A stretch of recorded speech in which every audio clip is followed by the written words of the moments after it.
Et c'est reparti pour les synchros, la richesse, les synchros, la richesse. On recommence, bah écoute, de toute façon c'est toujours ça, hein, les mises au point, t'es obligé. Donc bah on va repartir là-dessus, on va essayer de tout remettre bien d'aplomb. Là je vais mettre mes petites sondes dans la rampe pour pouvoir prendre mes dépressions, pour pouvoir refaire une bonne synchro. Et puis donc pour repartir à zéro, puisque bon bah je t'ai déjà montré hein, comment sur une autre vidéo comment on prenait les synchros, donc je t'ai mis ça un peu en accéléré, mais bon tu vois qu'il faut tout reprendre à zéro à chaque fois.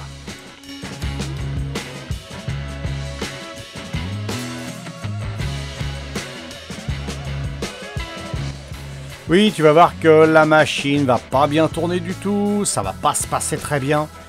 Et elle tourne super mal, donc j'ai voulu te faire la vidéo pour te montrer que c'est pas toujours facile. Même si tu prends les dépressions correctement, même si tu fais tout impeccable, ça se passe pas toujours comme prévu. Et en plus c'est super long. Et là, à chaque fois, obligé de démonter la rampe, parce que moi j'ai déjà essayé de démonter, tu vois, les petits bouchons sans enlever la rampe. Ça tombe par terre, tu vois, voilà, des machins comme ça. En plus je me suis rendu compte, j'avais une prise d'air. Tu sais, quand je passe du nettoyant frein dessus, ça montait en accélération. Donc j'ai dit tiens, il y a une prise d'air. Et ben je savais pas, c'était un des bouchons qui fuyait. Donc vas-y, on continue les bêtises. Ouais, donc là, bah écoute, je remets mes petites prises de dépression avec tout ce qu'il faut. Ensuite, bah écoute, on remet à peu près la rampe en place. C'est vraiment casse-pied parce que pour passer les tiges dedans, faut démonter la rampe, sinon c'est mal mis. Pour peu que tu aies une prise d'air, quand tu les visses, si tu les mets pas bien, tu peux tout recommencer. Donc c'est vraiment casse-bonbon, moi ça me gonfle de faire ça.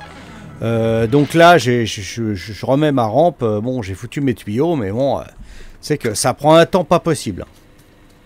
Donc là, évidemment, pour rentrer la rampe, parce qu'il commence à faire un petit peu froid, et ben encore ma petite cale en bois pour enquiller la rampe. Et puis là maintenant je la prends systématiquement, hein. Je fais plus comme avant à forcer comme un abruti. Donc tout bien resserré, puis on va faire un essai d'étanchéité avec un coup de pchit aussi, parce que c'est pareil, si c'est pour que ça redéconne alors que tu es en train de régler, c'est ballot.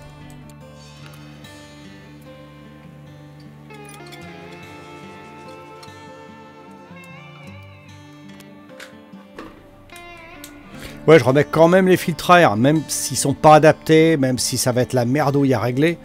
Tu vois, je peux pas mettre de boîte à air. Regarde où passe le cadre par rapport à l'amortisseur. C'est une vraie plaie à faire. Donc du coup, là je remonte mes filtres à air, machin. Alors, je sais pas ce que ça va donner parce que justement, c'est pas fait trop pour avoir ça. Faut des boîtes à air. Mais déjà, quand tu fais la synchro, vaut mieux tout remonter en configuration d'origine. Là, je suis en train d'essayer mon tournevis, voir s'il n'y a pas de problème pour l'empreinte de la vis plate, et puis de la petite vis plate de réglage, et c'est parti.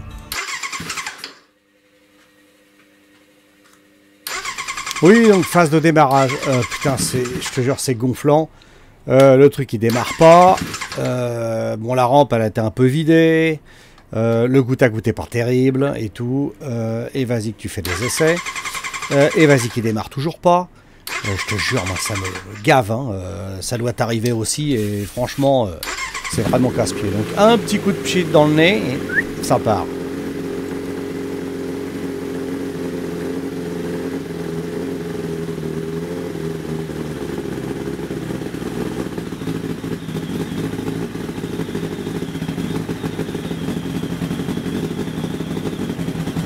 Oui, je l'ai zoomé parce que tu vois le siam numéro 3, 0 de dépression. Alors, j'ai tout essayé, hein. J'ai pincé le tuyau, j'ai senti la dépression. Donc je pense que mon mano a un coup dans la tronche. Donc ça aussi, ça me gave. J'aimerais bien aller faire un tour, pouvoir la ranger pour cet hiver et la préparer après, tu vois, la finir, fignoler les trucs. Mais ça n'avance pas ce putain de boulot là, ça me gave. Donc du coup, là, bon maintenant, la synchro, t'arrives à pas trop mal la faire, bizarrement. Sauf que ce mano là décolle toujours pas. Tu vas voir, après je l'inverse. Et je sais pas pourquoi, ça se met à marcher. Alors, me demande pas pourquoi, je comprends rien. Je comprends pas pourquoi ça fait ça. Ça m'agace. Et je pense que je vais aller demander de l'aide chez quelqu'un que je connais bien.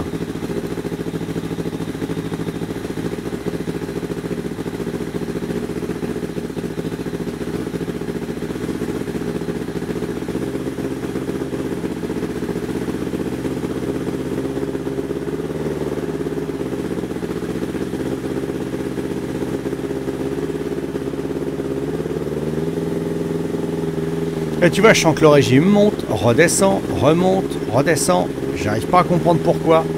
Et puis je pince le tuyau et en fait je vois le mano qui bouge. Donc le mano serait pas mort. Est-ce que c'est le tuyau en dessous? Est-ce que c'est le petit joint torique qui se met à fuir sur la prise de dépression? Je n'arrive pas à trouver. Et tu vois, je le pince et je sens la dépression dedans. Donc si ça t'arrive, tu vas voir, inverse les tuyaux et puis ça se remet à marcher. Tu comprends pas bien pourquoi. Mais c'est vraiment ultra bizarre. Donc je comprends pas bien.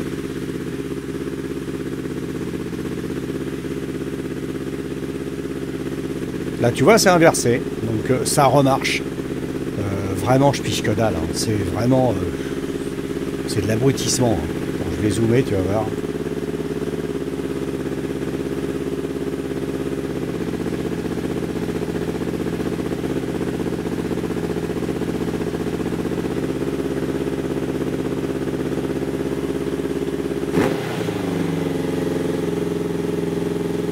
Voilà, tu vois les 4 marches.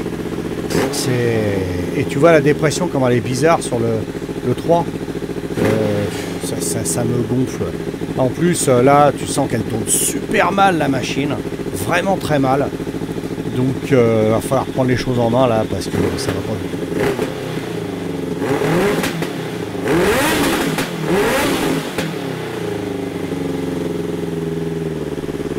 Donc là, la rage me prend, je dis allez vas-y, c'est bon, la synchro c'est à peu près correct. Maintenant on va faire la richesse parce que du coup je trouve que ça va pas du tout. Et je pense que c'est la richesse qu'il faut régler. Donc je vais m'y mettre, mais tu vas voir que là non plus, ça va être la guerre de toute façon parce que ça va pas marcher non plus. Donc c'est reparti et vas-y on redémarre. Donc on enlève maintenant toutes les tuyauteries.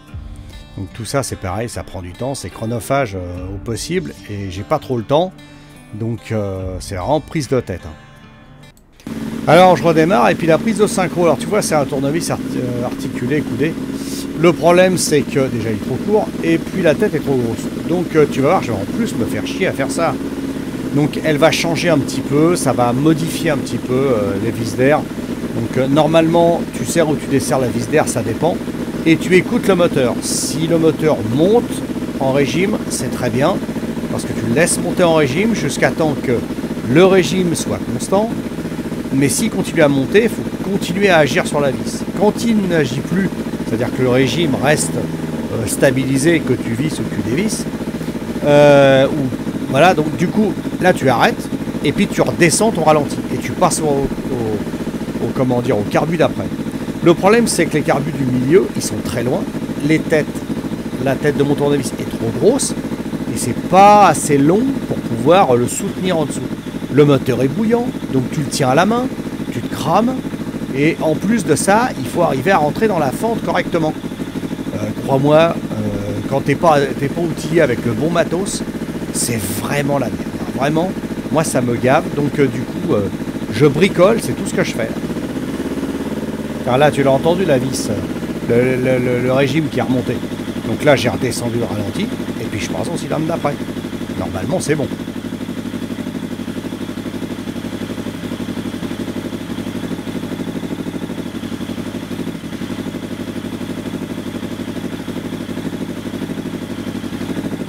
Et là, je le chope, j'arrive à choper la vis.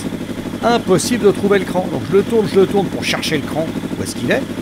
C'est une vis plate, hein. Et là, mais impossible de le trouver. L'angle du tournevis c'est pas bon.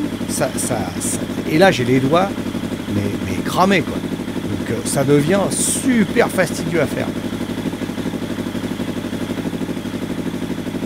Et encore, je dis fastidieux. Pour être poli, hein. Parce que c'est pas fastidieux, c'est... Hein. Alors, encore vraiment ça. Et... quand tu fais un réglage comme ça, vaut mieux le faire aussi en dynamique parce que ça manque aussi pas mal. Tu vas être à l'arrêt, tu vois, il y a chauffe, machin, c'est enfermé, t'as pas passé un rapport.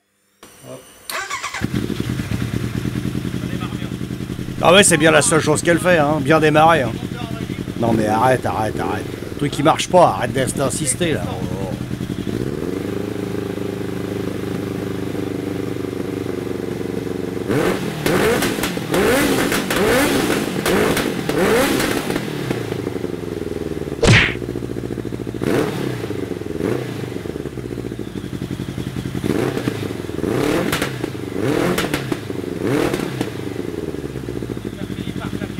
Sans déconner, ça finit par claquer. Putain, t'es devant là. Ouais, c'est ça, ouais. Ça va. T'as raison, ça va. Donc tu vois, pas ça totalement. Hein. Oui, bah c'est surtout pas ça du tout, quoi. Il n'y a rien qui marche. Ça me gonfle grave. Je pensais te faire une vidéo avec les réglages finaux et être tranquille. Et ben en fait, c'est pas bon. Donc je crois que je vais l'emmener à faire. Et oui, je vais l'emmener chez un abonné, mais un abonné professionnel. Et oui, parce qu'il m'a proposé, donc je vais pas me gêner. En plus, c'est un pote, donc il n'y a pas de problème. C'est chez Arsouille Moto. Chez lui, puis on va faire ça ensemble. Lui, il a du matos vachement plus pointu que le mien. Et là, avec les filtres à air, quand tu fais un réglage normal, on t'arrive encore à t'en sortir. Parce que avec la boîte à air et tout, là, c'est nickel. Mais maintenant, là, avec les filtres à la con, et que je peux pas faire autrement que de les mettre, et ben voilà, je me retrouve à faire un réglage vraiment plus pointu que ça, et on pourra faire un essai sur la route sans me faire serrer par les flics, parce que c'est pas le but non plus. Donc comme ça, lui, il pourra l'essayer. Bah écoute, je te reprends sur une prochaine vidéo, et puis on parle de tout ça. À mercredi prochain.